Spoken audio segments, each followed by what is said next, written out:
This is Dr. Kid again. This is Monday um, at 6 p.m. And it's the shake up. You know how that goes. Got to shake things up every now and then to make sure that we get all the particles and all the parts just moving around, dancing around with each other. We can't have nothing sitting sedentary like we do in our minds sometimes. So, that's why we do the shake up. Again, we don't change the structure of things. We just shake it up, create a new reframe, a new understanding of something old, a new way to look and see something that's old. And so here that's what we're doing here this evening. Of course, it's a podcast, so I want you to like, follow, share, and subscribe. Okay, this is what we do in the world of podcasts, and I don't want to, like I always say, I don't want to keep this by myself. I'm not the greatest podcaster in the world, neither is anybody else, So we're all doing the very best we can to make sure that we get our message out. So just like, follow, share, and subscribe to as many, so as many people as possible can get to try to understand the message that we are giving.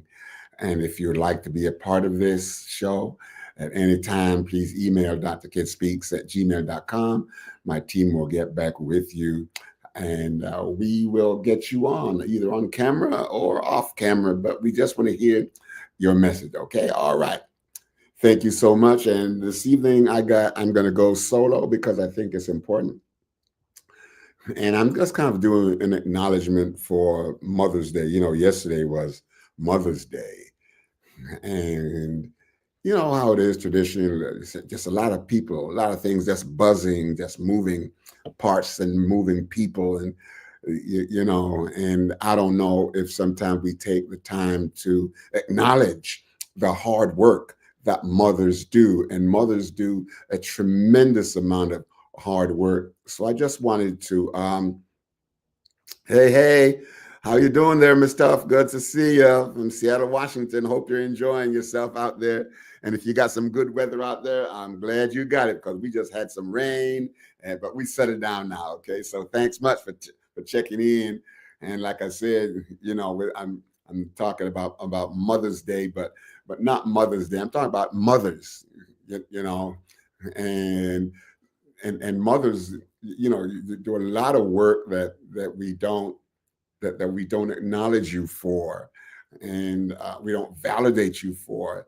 We just take it as if, well, this is the way it is. This is what mothers are supposed to do. Well, mothers are people, and as mothers and us men, we don't understand experientially what mothers go through. I'm a father. I don't have the capacity to understand, what my what my wife went through as bearing children and rearing children. Now the rearing part, I'm okay with that, but that's what from a father's point of view. And so therefore, well, I'm going to take a look. It's going to be short tonight. Okay, so just kind of just hang in there with me for a little bit. And I'd just like to say hello to all the mothers out there. I know that this is a rough time for some mothers, because some mothers, it's different and difficult time for you this year, as opposed to last year. And this year may just be an anniversary of many of your pains and your difficulties that you've gone through over the years. So I just want to acknowledge that also. Okay. Some mothers are hurting because you don't have your child or a child with you this year that you had last year. So we're looking at that. So I just want you to know that we recognize you mothers who are going through your pain and your difficulties and everything else that kind of perplexes you from day to day. And while I'm saying this here about mothers that are going through some difficulties, I think it's also a good time and a good place to encourage fathers as much as possible to be right there with mother. Okay, it's not enough to take them to and go out and get some some nice food and have a good time at the restaurant and or at a party or whatever it is. All of that stuff is good because sometimes some of that stuff just serves as nothing more than a distraction from some deep stuff that's going on the inside as mothers. Not just as mothers. On Mother's Day we tend to talk about mothers as if, well, that's who you are. That's not who you are. That's what you do because you have children. But who you are, the who-ness of you, okay, supersedes just being a mother, but who you are will determine how you mother and parent your child or your children. So we just, and I can't go down through all of those things this evening. I'm just taking a very broad brush approach to this, as opposed to the artist approach. We're taking a very fine brush and making very discreet comments. But I'm taking a broad brush approach to say, I recognize this, and us men who are significant in the lives of mothers should also give them their adulation, validate them, let them know how much we value them, not just on Mother's Day, but just about every day, because every day of a mother's life is a Mother's Day. And I want to say that. And I want to say a very special hello, shout out to my wife, the mother of my 3 children. Yes, they're grown adults now, and we do have grandchildren. And she's very, very busy in their lives, not a busybody in their lives. They're trying to get all up in their business. That's what I'm talking about. I'm saying she's very busy in terms of just being there, being a very supportive person, bringing wisdom to mothers, and and even to our sons, and our daughter. She's very, very good like that. And I want to say thank you, baby, for just being that. You do a lot more than what we recognize you for. Okay, so that's on a very general scale. So there is a sacred responsibility for motherhood. From a spiritual point of view, it started biblically, and so therefore there is this kind of sacred responsibility that mothers have, and that is to teach the children to love and to serve one another, and to be law-abiding citizens. And how do we do that? To teach them. Well, we don't go to somebody's book and say, sit down and read this. Mothers sit with the children, and talk to them in ways that we fathers, we don't do that. Mothers, they have this nurturing role. They have this capacity to connect with children, no matter how young or how old. Mothers, they have this instinctive way of making sure that they can connect. As a matter of fact, children, no matter how old, tend to, I know there are some who are closer to their fathers, but I tell you what, mothers are some amazing people. They teach us. How do I know that they teach? Because they are the primary caretaker. They are the primary school teacher. They're the primary nurse. They're the primary doctor. They're the primary taxi cab driver, the Uber driver. They do all of these things. And so there are just so many. Man, they cook up some nice food, and we just eat and get up from the table and run around the house like it just fell out the sky. Excuse me. No, it did not just fall out the sky.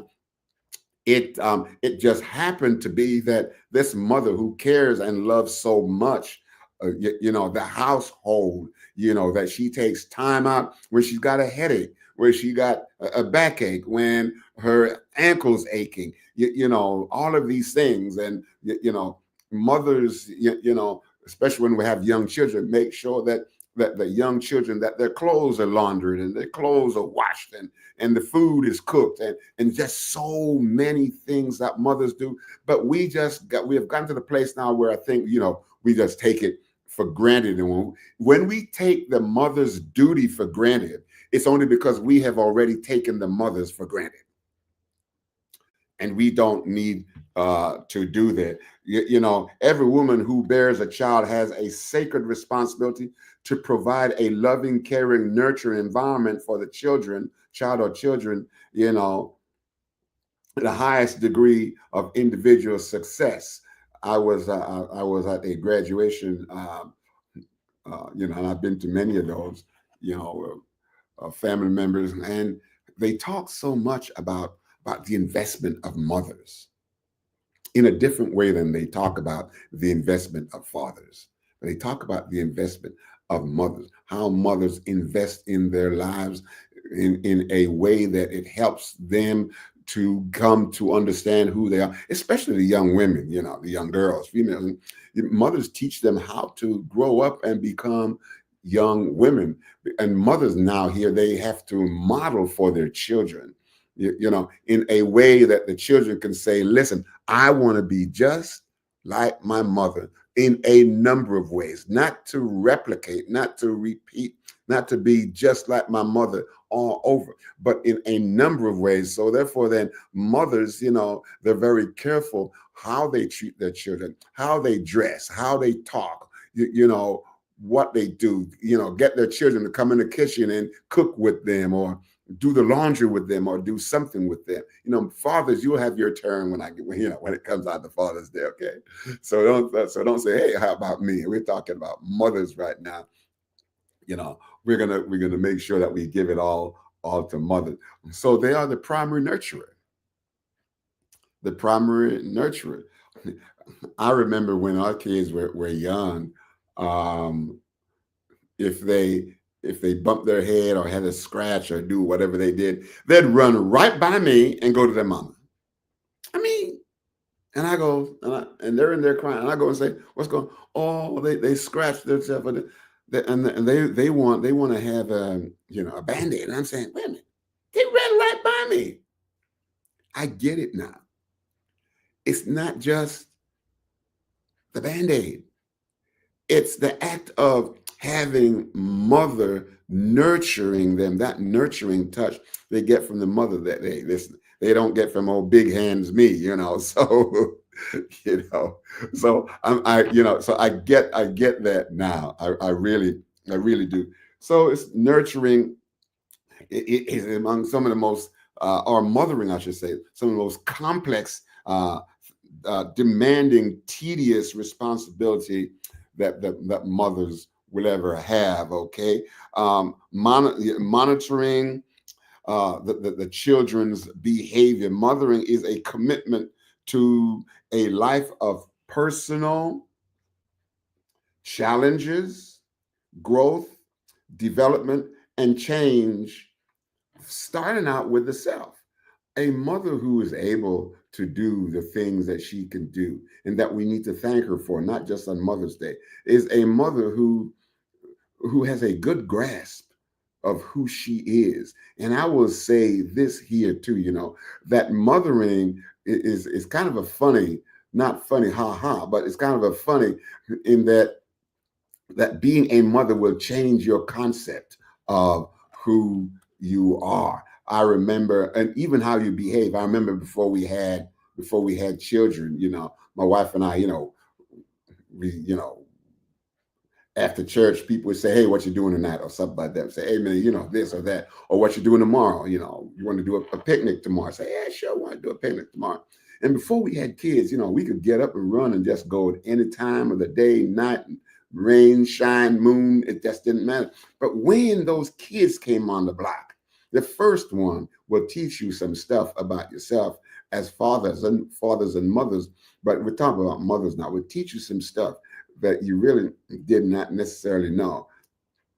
And they now become who I call the new sheriff in town, because when they cry, when they want food, when they want to be changed, when they want all of these things, your love for yourself and your love for your interest in your child will make you stop what you're doing and and go work with and for the whatever you need to do for the children to make sure that their lives are bearable at the very least for them, and happy and tolerable for them. So mothering is a commitment to life, to a life of personal challenges and growth.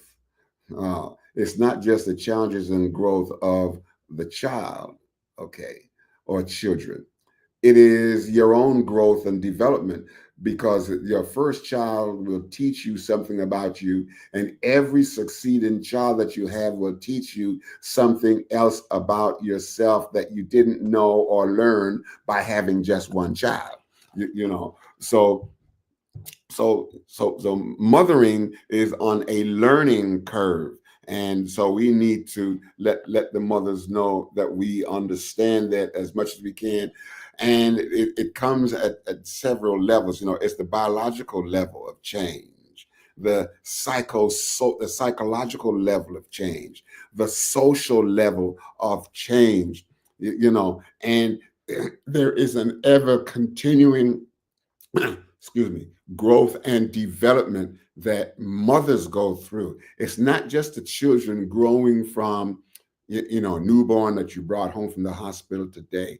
They go through their growth and development, but so do mothers go through maternal growth and development, whereby our children introduce us to things about ourselves. Or talking about mother now, the things about mother, things about being a woman that you did not know because you needed a child to be your teacher. And that child will teach you, or you will learn from that child some things about yourself, which you implement and put into your daily routine as a mother. Again, I'm going to say that Mother's Day, while it might be just a day, but mothers are mothers 365 and days out of the year, 366 every now and then days of the year. And so mothers you can't punch out or clock out from being a mother. You're always going to be a mother. We have adult people in their 40s and their 50s talk about, my mom is in her 70s and her 80s, and I just love to spend time with my mom. I said, well, why do you want to spend time with your mom? When you were younger, you want to get away from her. I say, yeah, but I have grown, I have matured. Me and my mother, we have settled into a good relationship.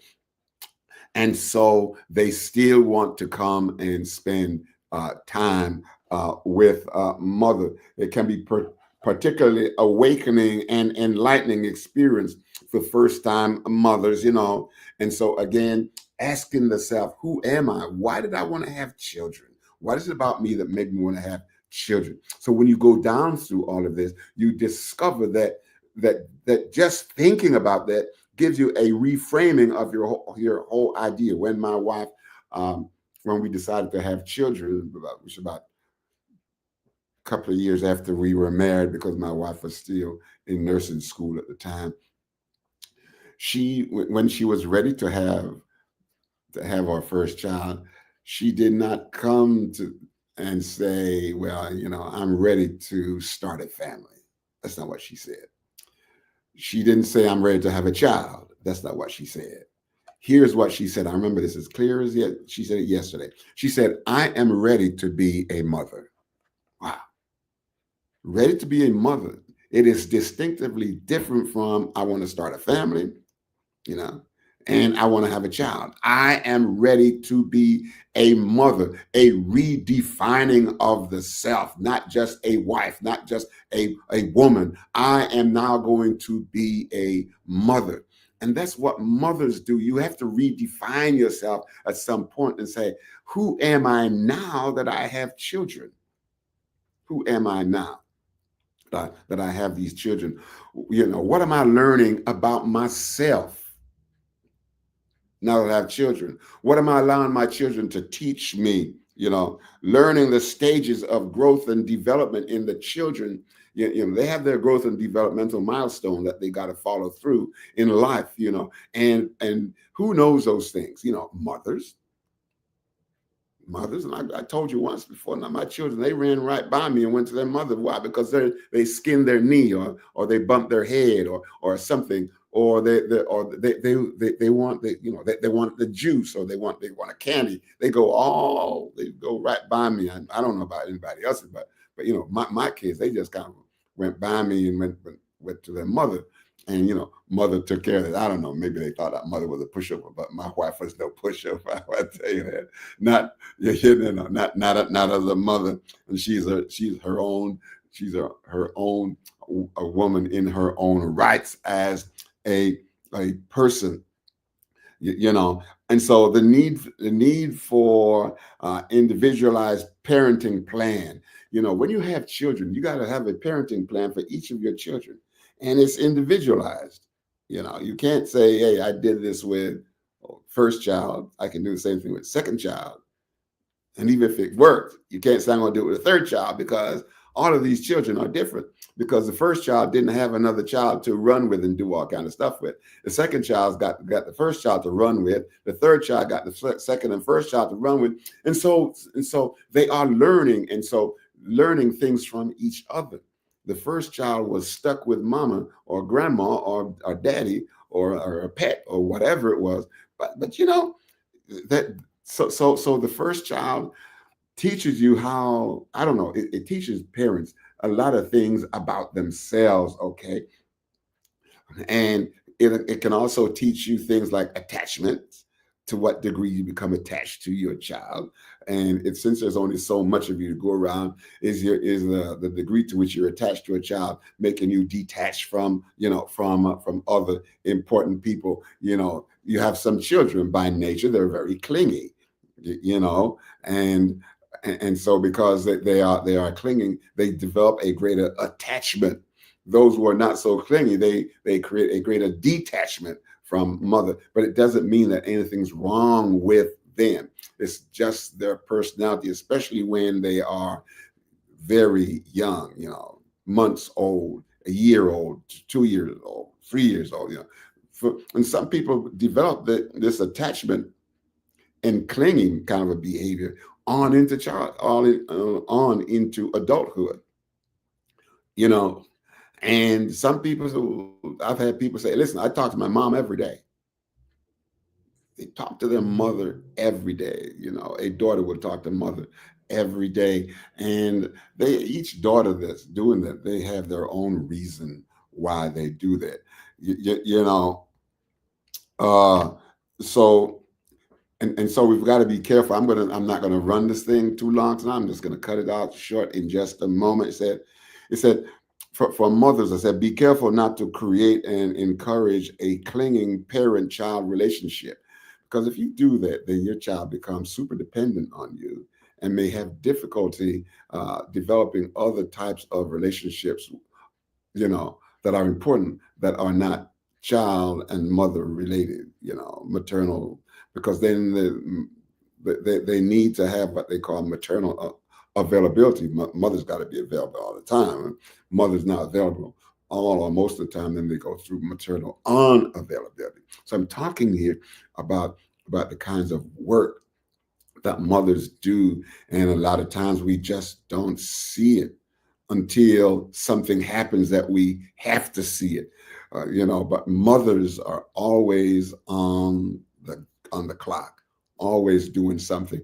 So I just wanted to take this time out to talk, just to say a few things about mothers. There's a lot more I could say, but who you are as mothers. I'm hoping that children know who you are as mothers. I'm hoping that fathers know who you are as our and our husbands, as the father of a child, your children. I'm hoping that it's not just, well, let's do it because it's what we have to do. I'm hoping that they'll do it because they see your worth and your value, not just as I shouldn't say just, as a human being, and your who you are in your role as a mother. Hey, how are you, Gilchrist? How are you? Good to see, good to hear from you. You know, yeah. So mothers, and it's a shame that we just have one day of the year. And like I said, I was like closing it out, that every day is Mother's Day, and we should tell our mothers every day how much we appreciate them. And as our mothers get older and slower, we should still appreciate them and let them know that it's okay and that it's now time for you to start picking up some of the slack. If your mother gets old enough, you know, um, and I say this that sometimes it can be seen as a blessing, and sometimes can be seen not so much as a blessing because of health, the health of the mother.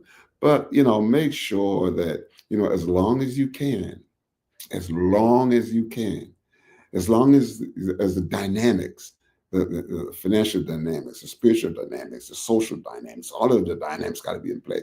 You know, hold on, excuse me, hold on to your mother as long as you can. Do what you can for your mother as long as you can. Do what she can't do but would like to do, but she can't do it anymore. Just do that for your mother. She has gone through much. If there is one reason why you need to do that for your mother, go talk to your mother about birthing pain. What it was like, the pain that she went through to get us here, to get us here. We are the recipient of mother's pain, and we will never know what it felt like. So please take care of mother. All right? Just take care of her. Make sure she is well, and it is well with her physically, emotionally, socially, spiritually, financially, in every way possible. Just make sure. And not just on one day of the year, but on every day of the year. Okay? Thank you so much. Enjoy speaking with you. Have yourselves a wonderful day. Take care of mama. Do something good for her. Call her, say, Mama, love you. Good night. Bye. Well, however you do that. All right? So thank you so much. I'd like for you to like, follow, share, and subscribe so that others can see what happened tonight. Like, follow, share, and subscribe. It's good to know that we can do this for our mothers. And if you'd like to be a part of the show, come on with us, either on camera or off camera. Just call my office, Dr. K, or email my office, drkidspeaks@gmail.com, and we will get you on, and we'd love to speak with you. So just do that. All right, and I thank you, and we're looking forward again to being with you on next week on the Shake Up with Dr. Kid. And if you have any suggestions, anything that you'd like to say, hey, listen, can you do this or can you talk about this? Just pass that by my office, and we'll do the very best to accommodate you. All right. So thank you much. Have yourselves a wonderful evening. God bless you, and we'll see you on next week, 6 p.m. Monday evening. Shake Up with Dr. Kid. Have a good evening.